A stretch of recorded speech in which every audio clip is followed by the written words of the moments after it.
Okay. Yeah. Hello, I'm Darryl Gobbett. This is our weekly update on what's happened to markets over the last couple of days and what we expect to happen over the next couple of weeks.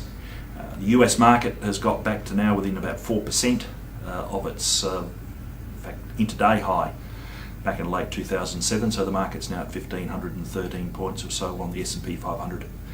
The Australian market, I think, is going to sort of continue to rise, not really because of what's happening to earnings in Australia, but because of this hunt for yield that we've been talking about for quite a while.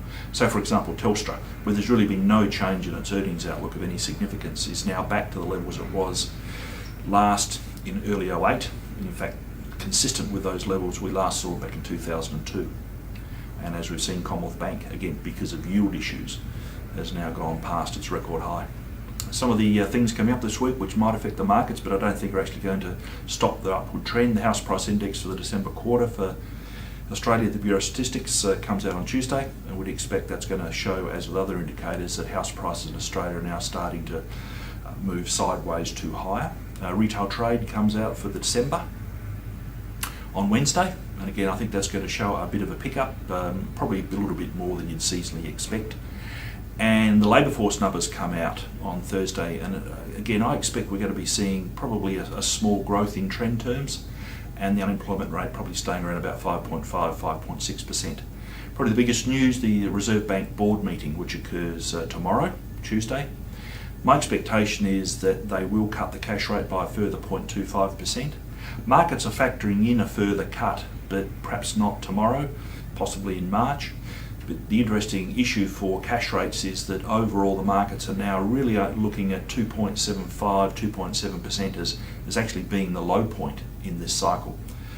Whereas there have been talks about the cash rate falling to around 2%, but markets at the moment are looking at cash rate of 2.75 or 2.7%. So I think our market over the next week is going to continue to push higher. We could well go through 5,000 points this week on the All Ordinaries Index, but that's really based upon this hunt for yield, because it's not being driven by earnings, which is really the case in the United States.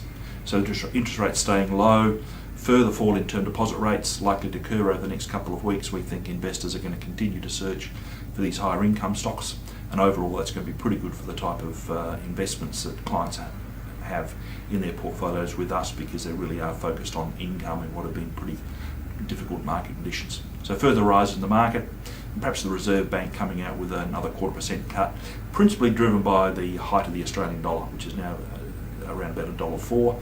But commodity prices in US dollars are now rising again overseas, and that's going to push the Australian dollar high, and I think that's really what's concerned to the Reserve Bank now, is the impact that's having on the broader part of the economy when other sectors really aren't picking up to take the place of what's expected to be an ongoing decline in the levels of mining investment.